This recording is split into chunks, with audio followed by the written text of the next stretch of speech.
It's time for Northwestern Outdoors Radio, the show focusing on fishing, hunting, outdoor recreation, destinations, and conservation in the region where you live and play. Northwestern Outdoors is brought to you by Max Lure Company, Sportsman's Warehouse, Loophole and Stevens, Chad's Coastwide Sports Fishing, Stehekin Valley Ranch, and Wallowa County. And now, let's see what's going on in the field and on the water with me, your trusty host, John Cruz.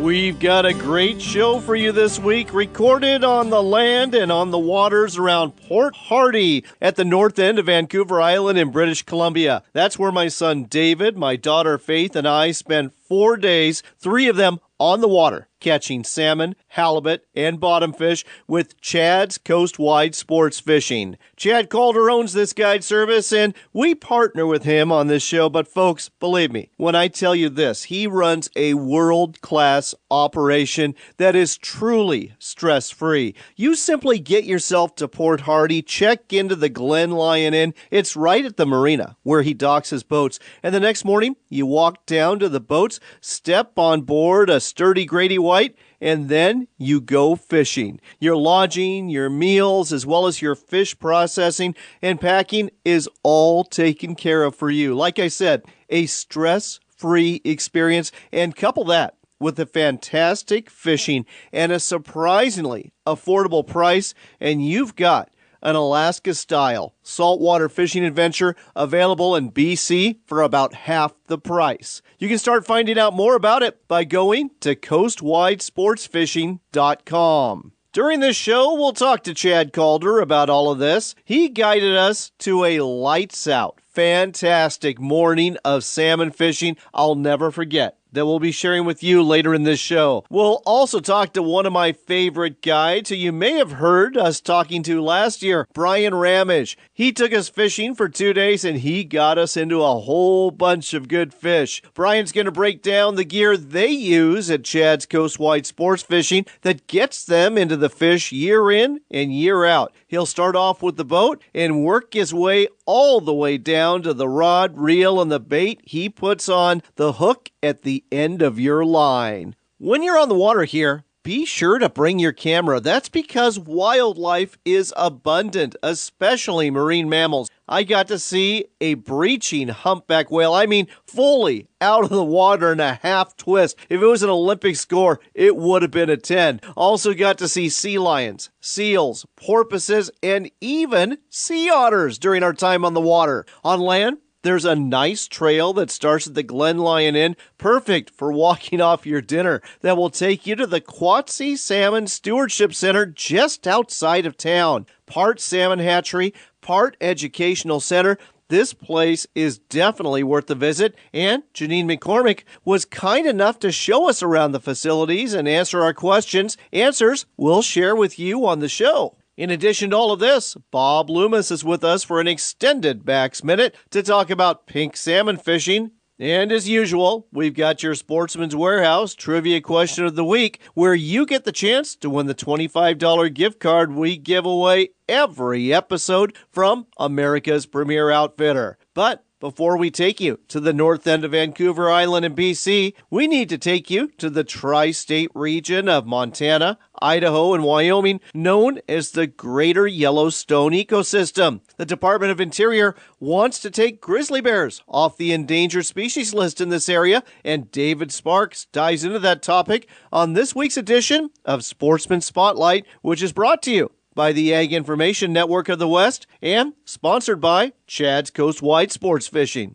Secretary of the Interior Ryan Zink has announced the delisting of Yellowstone grizzly bears. David Sparks, Sportsman Spotlight. The delisting of Yellowstone grizzly bears is a conservation success, and, according to the Secretary of the Interior, he is proud of the role that the states and local communities have played in grizzly bear conservation. To obtain an expert's position on this issue, I called Mike Keckler, who's with Idaho Fish and Game. This is only the beginning. The federal government has announced that this particular grizzly bear population, the greater Yellowstone population, will be delisted. Of course, people are already asking, does this mean they're going to be hunted?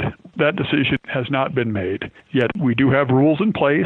If the commission does decide to open a grizzly bear hunt, if they do, it'll be highly regulated and very limited. but nothing like that has been decided at this point.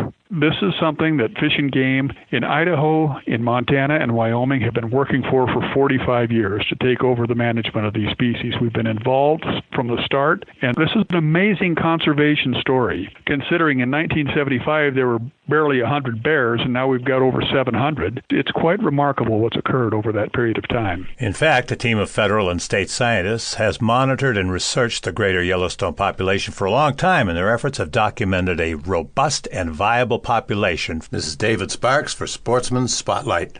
A quality and affordable fishing adventure is waiting for you off Vancouver Island with Chad's Coastwide Sports Fishing. Located in Port Hardy, British Columbia, you can drive or fly to your all-inclusive guided fishing vacation. Whether you're after big salmon, heart-fighting halibut, or a cooler full of red snapper and lingcod, you can catch it all here. Better yet, your lodging, meals, and fish processing are all taken care of. Want one more reason to go? The price. With the Canadian dollar exchange rate where it is right now, your U.S. dollar goes further. Space is limited, so go to coastwidesportsfishing.com to book your trip for an incredible fishing adventure.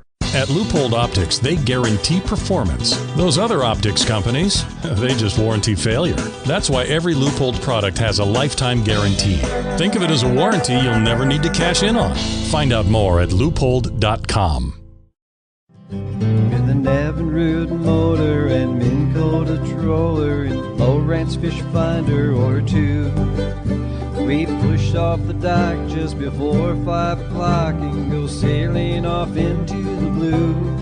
You're back with Northwestern Outdoors Radio. We're broadcasting on the saltwater out of Port Hardy, BC. Having a great day. We are fishing for salmon and halibut and lingcod and bottom fish. As a matter of fact, right now we're trolling for halibut, believe it or not. And we've got breaching whales. That's right, humpback whales.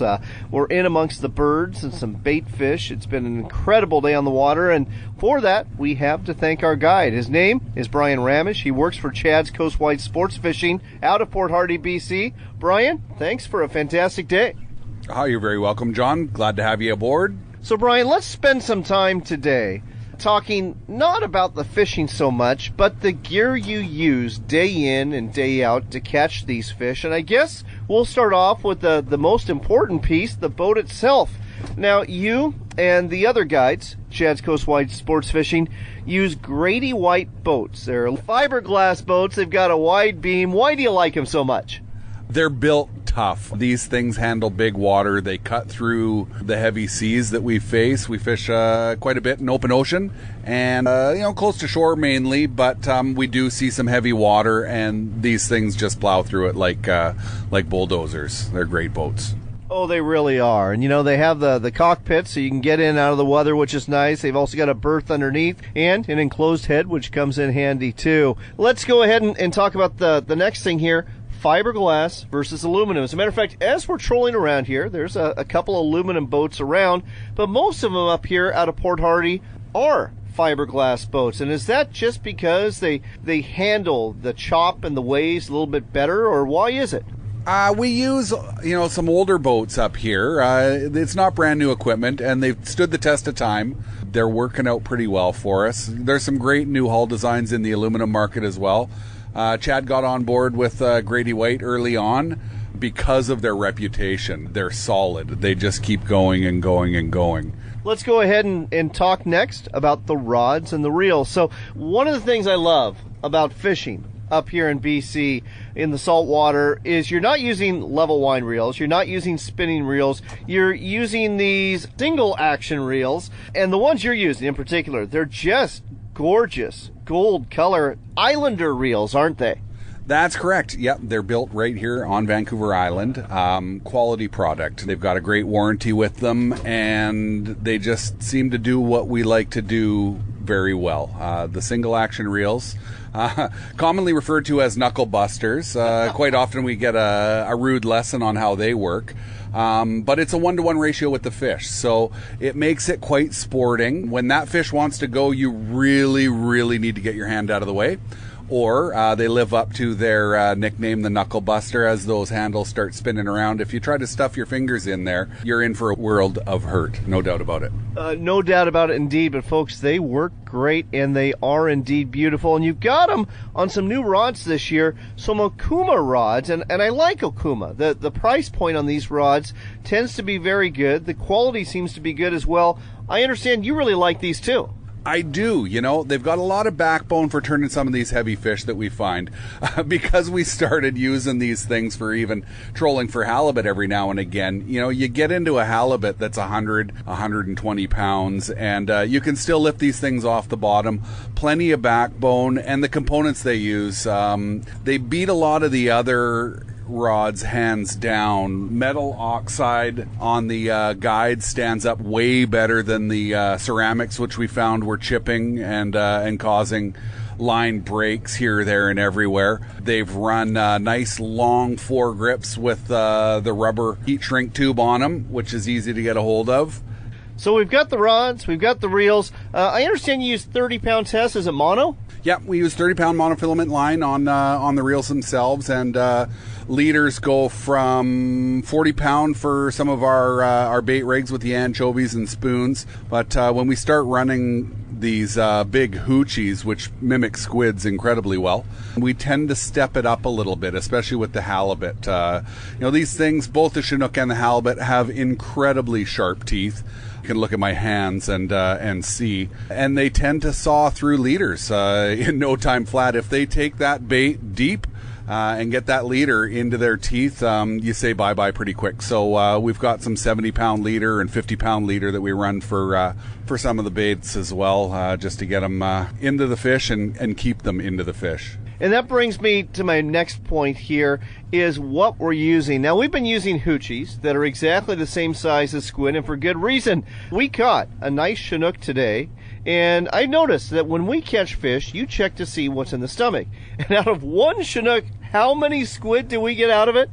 Yeah, we use a live well pump and pump them up with a little bit of water, almost like a throat pump for a rainbow. And yeah, we pulled 15 squid that were between 6 and 8 inches long out of the belly of one of these tubby Chinooks. The thing had just gorged itself. I'm surprised it thought it could fit even another little rubber one in there as well.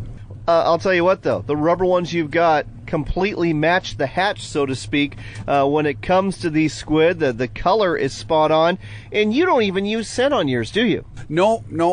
By and large, I don't. Some of the other guides, they'll give them a little squirt of this, a little squirt of that, but bear squid hoochies, and they seem to climb all over them.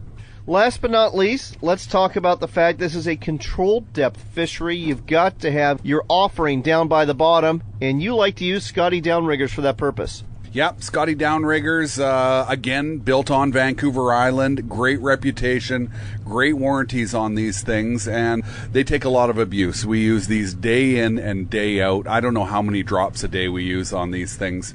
But yeah, you got to get the bait in the fish's face. With the squid, they seem to be hunkered down close to the bottom. And if we can get those flasher rigs and squids dancing down in the bottom where the Chinook are hanging out, yeah, it seems to work in our favor, that's for sure. Okay, I said last but not least, but I do have one more question, and it's going back to what you're putting in front of the fish. So the hoochies obviously matching the squid that they're eating, but that's not all we found in the fish today. We found some needlefish in some of the salmon that we caught, and for those, you're putting something else in front of the fish from time to time. Yeah, that's right. One of the smaller Chinooks, I don't know if it couldn't get his mouth around some of these giant squid that we see swimming around, but it was chock-a-block full of needlefish, and Silver Horde makes these little coho killer spoons, and they're a lot smaller than some of the other big, wider spoons. They got a funny shape to them. They tend to dance around quite nicely, nice and light, and they do a great job of mimicking those little needlefish. The other offering you put in front of them is bait fish itself. Question for you, herring or anchovy, and why? We use anchovy. In our waters, we find that a lot of our baits are on the smaller side. An anchovy, nice little firecracker size, mimics not only smaller herring, but needlefish and a lot of the other little bait fish that we find in the area. And yeah, the salmon seem to love the natural scent that come along with an anchovy, and you get them rolling just right, and pow, yeah, they love them. So there you go, folks. If you're wondering what's going to work for salmon off of Vancouver Island, we just gave you a very good idea, from the boat all the way down to what you're putting at the end of your line. If you want to find out more or see it firsthand, one way to do so is to book a trip through Chad's Coastwide Sports Fishing. They fish out of Port Hardy at the northern end of Vancouver Island in British Columbia, and they offer some incredible fishing trips. As a matter of fact, we got to go because we have got a fish on right now. Fish on, folks. This must be the reason why I miss fishing more than I miss you.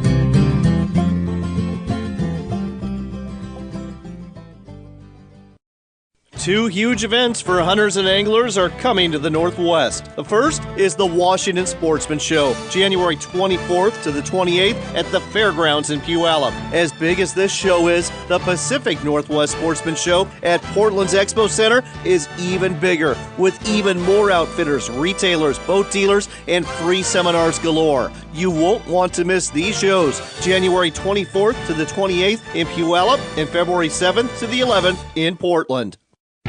If you're after really big game, it only makes sense to have the best scope you can put on your rifle. That's why you want the Leupold VX6 HD. This high-definition scope gives you sharpened clarity, and the Twilight Max light management system gives you the sight advantage you need at dawn and dusk when those big bucks, bulls, and bruins are on the move. Add on our lifetime gold ring guarantee, and you've got the rifle scope of your dreams. It's the Leupold VX6 HD. Look for it at a quality sporting goods store near you and at leupold.com.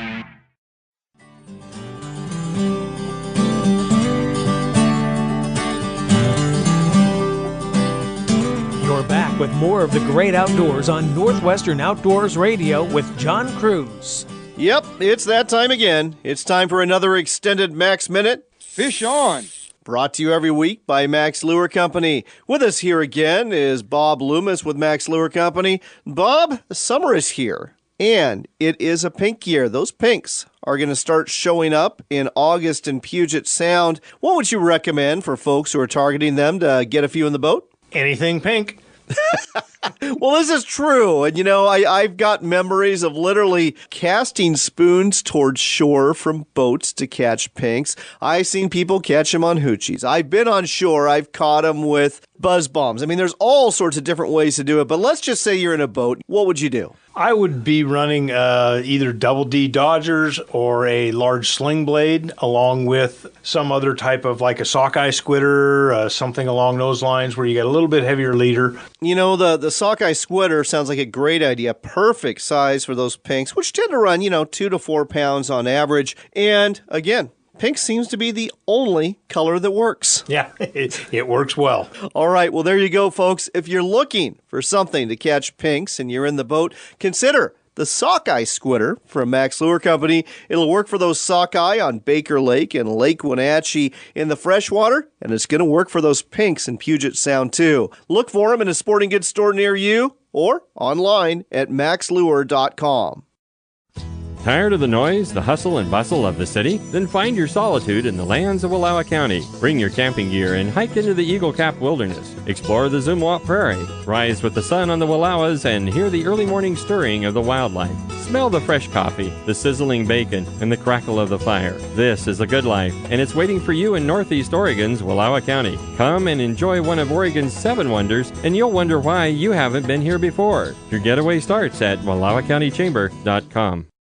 The Slingblade is Max Lure Company's latest Dodger for you to use. Lance Mers is with us from Max Lure Company to tell you more about it. Why are you so excited about the Slingblade? Versatility, John. You can bend the Slingblade and change it from a reactionary bite to a normal bite, and it's got so many possibilities. Not only that, it comes in different sizes. You can use the Slingblade for everything from trout and kokanee all the way to ocean-going salmon. It's the Slingblade. Look for it at maxlure.com.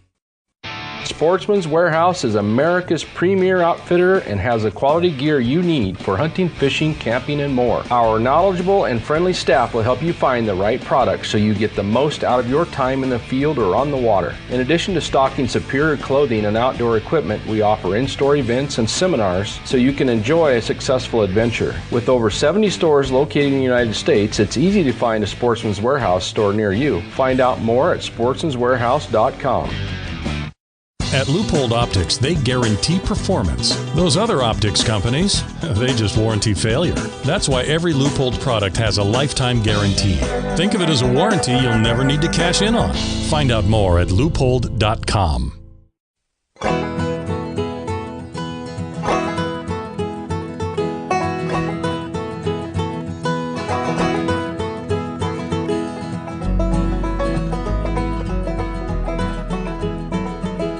Welcome back to Northwestern Outdoors Radio. I'm John Cruz. We're broadcasting from the saltwater near Cape Scott, which is the northwest tip of Vancouver Island in British Columbia. We're fishing with Chad Calder, the owner of Chad's Coastwide Sports Fishing, operating out of Port Hardy, BC. And some of you may recall, we did this last year, and I told you at that time that I had experienced the best saltwater fishing experience of my entire life. Well, guess what?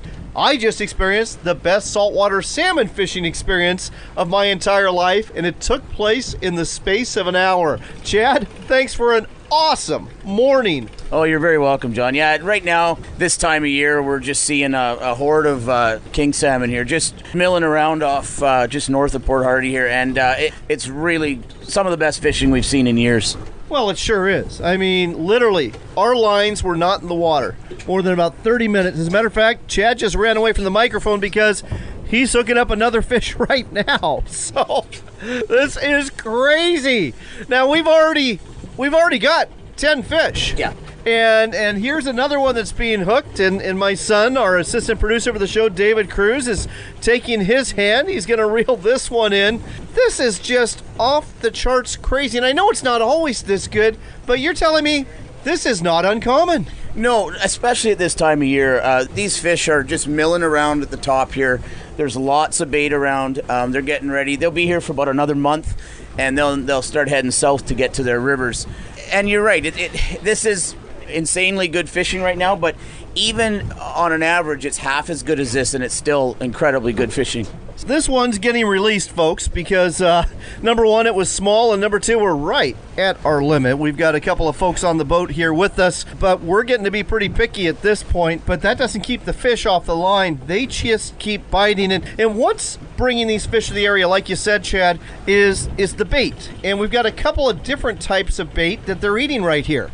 Yeah, so they're eating squid and needlefish, and so we've got mimic baits down there. We've got some glow hoochies down there, and on one side we're actually using an anchovy, a small one with a tight roll that mimics sort of the needlefish. And yeah, I mean, really, in all honesty, right now we could probably put down just about anything, and we'd have just as good a success rate. I mean, some lures obviously do work a little better, but there's just so many fish here right now that it really wouldn't matter that much. And really nice fish, too. We've gotten several that are in the 20-pound range, chrome, bright. And even though it's early July, your clients are already catching Tyee salmon, 30-plus pounders on a regular basis this year. Yeah, about every 2 days we're bringing a fish in that's 30 pounds or bigger. So our fleet, which is 6 Grady Whites, that's for this time of year, that's really good. As we move into August, we'll start seeing most of the boats will have a 30-pound fish or so each day. And that doesn't happen always, but as we move into the August fishery, they just get bigger, and the target is larger kings at that point in time. But let's not forget the coho, because they're starting to show up. Sporty fighters and also fantastic table fare get to take home one wild coho and one hatchery coho too. Yeah, so the limits here are 2 kings and 2 silvers per day, and then you take home double that. So that's your possession limit. So, for instance, your take-home would be 4 kings, John, and 4 silvers. So at this time of year, we're targeting kings. The silvers are sort of a bycatch fishery. We don't see a lot of them, and it's just that time of year and where we're fishing. Now, some years are a little different. Some years we'll will be at this time of year, and there'll be silvers everywhere. But on average, they're just sort of a bycatch fishery for us. Let's turn our attention to something else. And again, folks, you're listening to Northwestern Outdoors Radio. We're talking to Chad Calder. He is the owner of Chad's Coastwide Sports Fishing, offering affordable, all-inclusive saltwater fishing vacations out of Port Hardy, BC. We'll tell you more about that in just a second, but I want to spend a little time talking about the other facet of your fishing days. Now, we start off with salmon, but the great thing about what you offer is that once you're done with the salmon, you go after the bottom fish. You get to go after halibut, you get to go after yellow eye rockfish, and lots of other rockfish too. Yeah, so this morning is fairly typical of what our days would be like. It's 9:30 now. We've got our load of salmon, and we're going to start heading out here, John, in a few minutes, and we're going to go see if we can get that one last halibut and some lingcod and some red snapper. And that's basically what we try to do every day with our clients. Now, some days are a little different. Some days we even start with bottom fishing. It just depends on what the guide thinks is going to happen with the tides and the weather, etc., etc.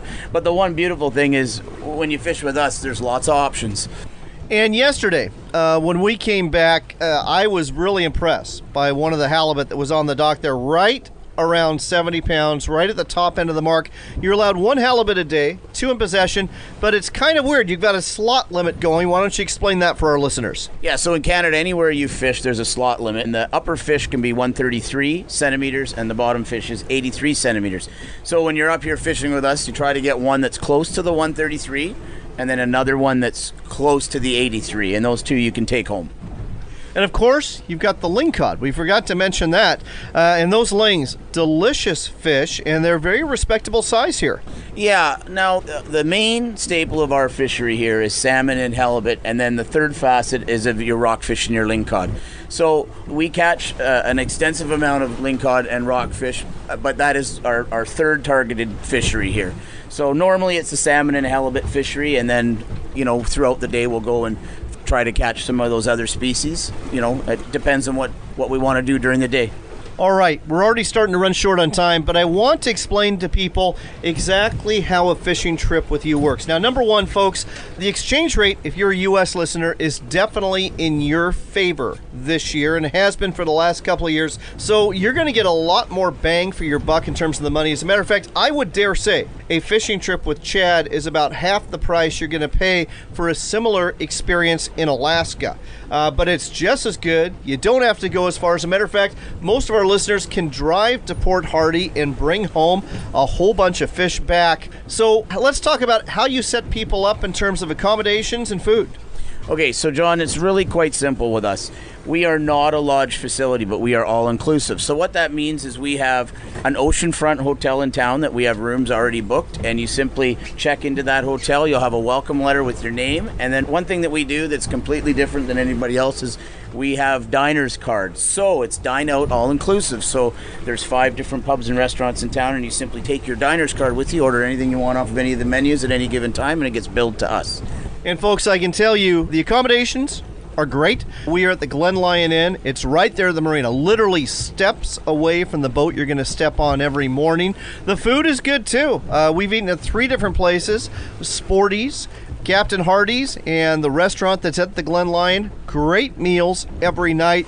You are going to love this. Last but not least, something else that's included is all the fish processing, and they get it ready to ship home for you too. Yeah, that's right, John. So one of the benefits we have, once again, over most of the other outfitters, is that we have a certified processor in town that takes your fish right from the boat, and it goes and gets custom vacuum packed into 1.5-pound meal-sized portions, and then it's all flash frozen and ready for you to travel home at the end of your trip. So it's a value-added product where you're not having anybody clean your fish at the dock or anything like that. It's all done at a food safe certified facility. So it's a superior product than most other places that you'd get this type of fishing from.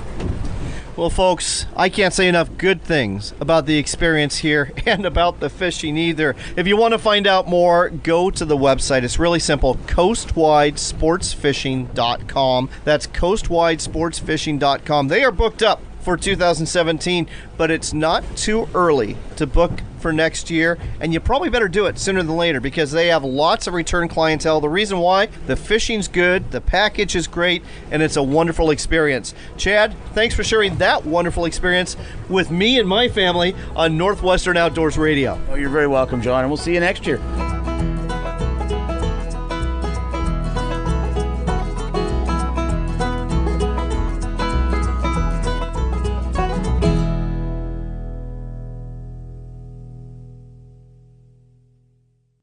Quality and affordable fishing adventure is waiting for you off Vancouver Island with Chad's Coastwide Sports Fishing. Located in Port Hardy, British Columbia, you can drive or fly to your all-inclusive guided fishing vacation. Whether you're after big salmon, heart-fighting halibut, or a cooler full of red snapper and lingcod, you can catch it all here. Better yet, your lodging, meals, and fish processing are all taken care of. Want one more reason to go? The price. With the Canadian dollar exchange rate where it is right now, your U.S. dollar goes further. Space is limited, so go to coastwidesportsfishing.com to book your trip. That's coastwidesportsfishing.com for an incredible BC fishing adventure.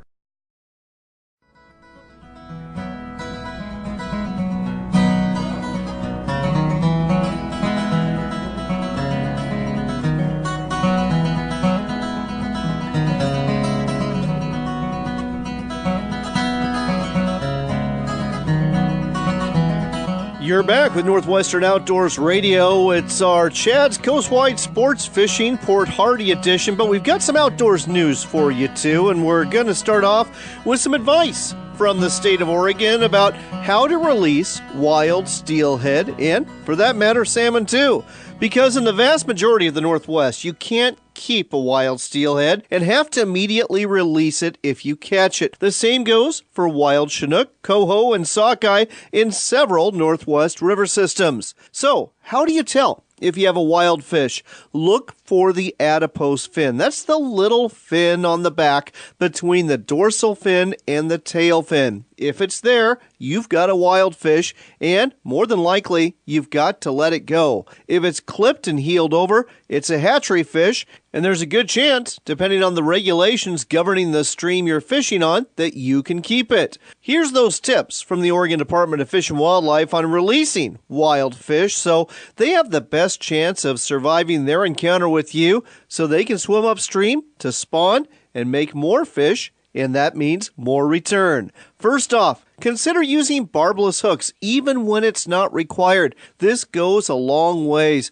in and of itself to improve the mortality rate. Use tackle strong enough to bring your fish in quickly. If you tire it out, you might stress it too much and it won't live. Same goes for landing that fish as quickly and carefully as possible. Avoid removing the fish from the water. In Washington State, if you catch a wild steelhead, you have to keep it in the water. If you're taking a photo, cradle the fish at water level and quickly take the picture. Remove the hooks quickly and gently while keeping the fish in the water, and use long nose pliers or hemostats to back out a hook. If that fish is hooked deeply, just cut the line. Don't try to get your lure back. You'll kill the fish more than likely if you do. And revive that fish. Point them into slow current and move them back and forth until their gills are working good. When possible, let that fish swim right out of your hands. And be sure to fish when it's cool out, like early in the morning or in the early evening. Number one, the fishing's better, and number two, the stress on those fish is less. So there you go. Some tips to help you and the fish have a great encounter. Next up on Northwestern Outdoors Radio, we're off the saltwater. And now, we're on the freshwater, specifically on the Kwatse River. We're standing next to an area where they count fish at the Quatse Salmon Stewardship Center. With us here to tell you more about the operation they have here, the educational component, and a campground and hiking trail too, is Janine McCormick, the manager here. Janine, welcome to the show. Thank you. It's really great to have you here today. Beautiful, beautiful setting for this interview with the river kind of bubbling in the background as we speak here. And you've got quite the center here. And let's just kind of talk people through it. We'll start off with the hatchery operation because that's the centerpiece of what you do here. What kind of hatchery operation is this in terms of the types of fish that you produce that you release into this river to just go about 1.5 miles downstream into the ocean? Sure. So we raise 4 different species of fish here. We have pink salmon, chum salmon, coho salmon, and steelhead as well. So you've got the 3 species of salmon. You have the steelhead too. And being this close to the ocean, I'm guessing you have pretty good success in terms of getting the fish out to the ocean without lots of predation and without, obviously, there's no dams between here and there. So does that equate into good returns as well? We have pretty good returns. So pretty standard for us. We would get about 100 successful spawners come back for each pair that we have at the hatchery. That's actually very good. So that is wonderful to hear. Question for you. When it comes to the pinks, when it comes to the chum, a lot of people are probably scratching their heads and thinking, well, why are you producing those at a hatchery? Those are already very abundant, or in the case of the chum, they aren't seen as very good table fare, so a lot of folks might be wondering, why would you waste your time on them? Well, people might not think that they're good table fare, but our wildlife certainly do. So we are raising fish here to help support our ecosystem. And those pink salmon and chum salmon, they are inputting a huge amount of nutrients into our freshwater systems and our saltwater systems. So that's why we take a lot of those fish as well, in addition to our coho and our steelhead.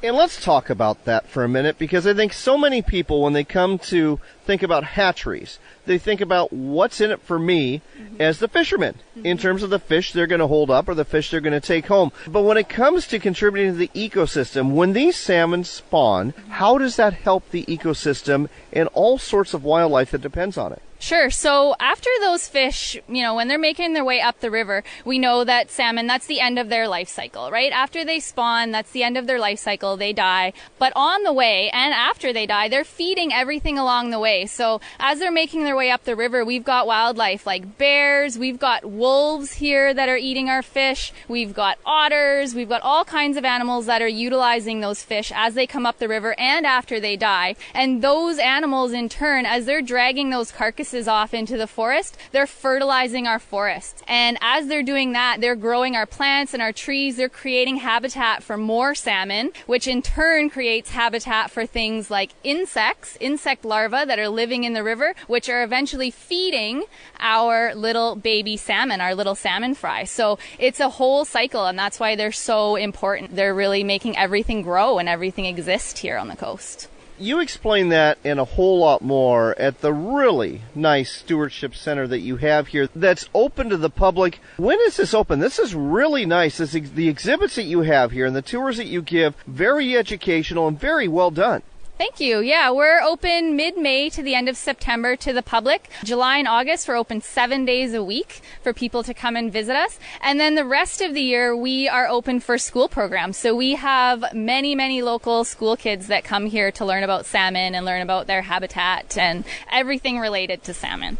And I got to tell you, folks, if you're here in Port Hardy, yes, you're probably here to go fishing, especially if you're listening to this show, but take some time to visit the Stewardship Center. It really is worth the visit. And if you're looking for a place to stay and you don't want to stay in a hotel, you just happen to have a campground that accommodates both tent campers and RV campers too. We do, yeah. We have a great campground. And the nice thing about staying at the campground is, other than the great setting, you're right on the river, it's beautiful here, is you're helping to contribute back to the Salmon Center as well. So the profits from the campground, they get put back into the Salmon Stewardship Center and the hatchery. So it's a whole, system that we're supporting here. One other thing I want to mention in terms of things to do around here is there's a trail that basically goes from the Glen Lion Inn and the marina all the way here to the hatchery. It's actually a loop trail. How long is that trail, and what can folks see along the way? Sure. So, yeah, it's a loop trail. The actual loop is about 2.5 kilometers, and then it's a little further on past that if you're going into town. Along the trail, you're walking right along the river, so you get to see habitat here along the river, our fish counter, and our facility here at the Stewardship Center. And it's also going to take you down towards the estuary as well, so you'll get to see some of that kind of habitat as well. There's a good chance you're going to see eagles, you might see a bear, lots of other wildlife around as well.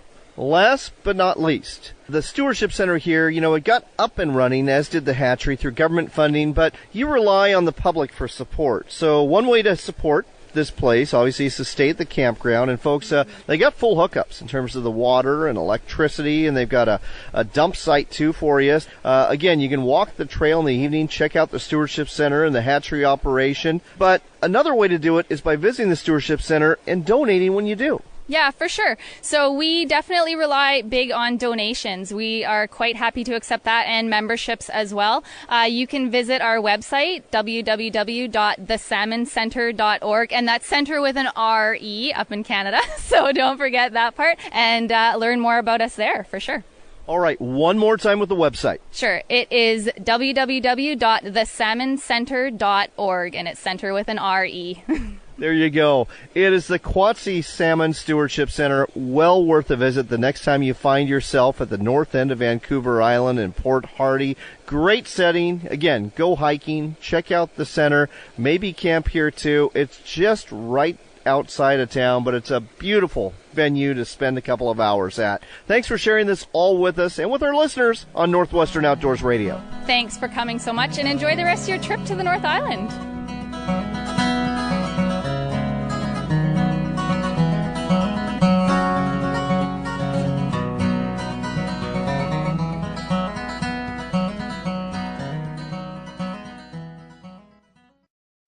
Stehekin Valley Ranch may well be one of the most spectacular places to visit in the lower 48. Located at the headwaters of Lake Chelan in Washington's North Cascades, we can only be reached by boat, plane, or foot. Stehekin takes back simple pleasures and adventures. Hike, fish, kayak, ride a horse, or just relax while soaking in the views. You can do it all at our family-owned ranch. Book your summer stay now at StehekinValleyRanch.com. That's StehekinValleyRanch.com. Sportsman Show season is kicking off in Washington State with the Tri-Cities Sportsman Show. It's taking place January 19th through the 21st at the track in Pasco. In addition to all the exhibitors that are going to be there, there's going to be free seminars, an outdoor cooking camp, boats, indoor 3D archery shoot, and hourly door prizes. Find out more at SchulerProductions.com for the Tri-City Sportsman Show, January 19th through the 21st in Pasco. Sportsman's Warehouse is America's premier outfitter and has the quality gear you need for hunting, fishing, camping, and more. Our knowledgeable and friendly staff will help you find the right products so you get the most out of your time in the field or on the water. In addition to stocking superior clothing and outdoor equipment, we offer in-store events and seminars so you can enjoy a successful adventure. With over 70 stores located in the United States, it's easy to find a Sportsman's Warehouse store near you. Find out more at sportsmanswarehouse.com.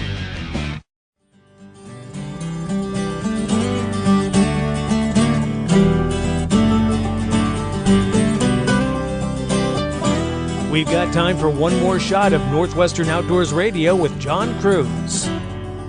Welcome back. It's time for your Sportsman's Warehouse Trivia Question of the Week. Everyone who goes out on the Northwest Coast wants to see an orca whale, also known as a killer whale, and there's a good chance you will. But there's plenty of false alarms when it comes to watching for these whales, and one mistake commonly made is to confuse a certain species of porpoise that's black in color with a large white patch on its side and belly for orca whales. The easiest way to tell the difference? Well, the size, of course. That and the fact that this fast-swimming porpoise that we're telling you about today swims far different than the orca whale.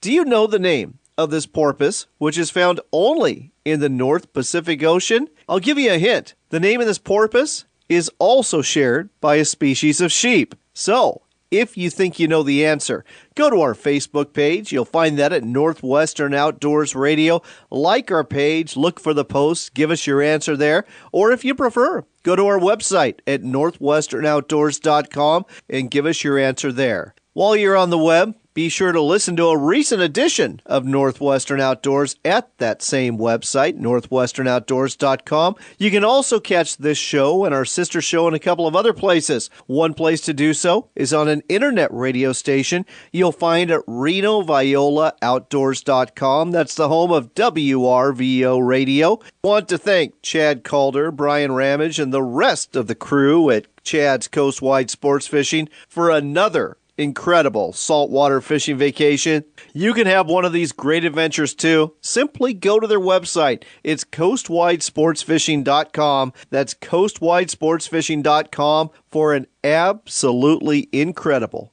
and affordable saltwater fishing adventure. And while you're in Port Hardy, there's other things to do too. There's that Quatse Salmon Stewardship Center that we just told you about. There's also hiking, wildlife watching, and more. One place to find out about these things is at the Port Hardy Visitor Center. The website for the Visitor Center, really simple, visitporthardy.com. As we end our show, we'll close with some more of that new music you're hearing this week from my favorite Minnesota musician, Frank Prenevost. If you like this song and some of the other music you're hearing, go to Frank Prenevost's site at cdbaby.com. Until next time, take care, God bless, and make it a point to spend some time outdoors.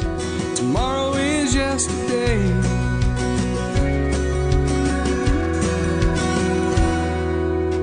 I'll tag you, you tag me back. Let's put pennies on a railroad track. Fireflies in a mason jar. Hide and seek, there you are.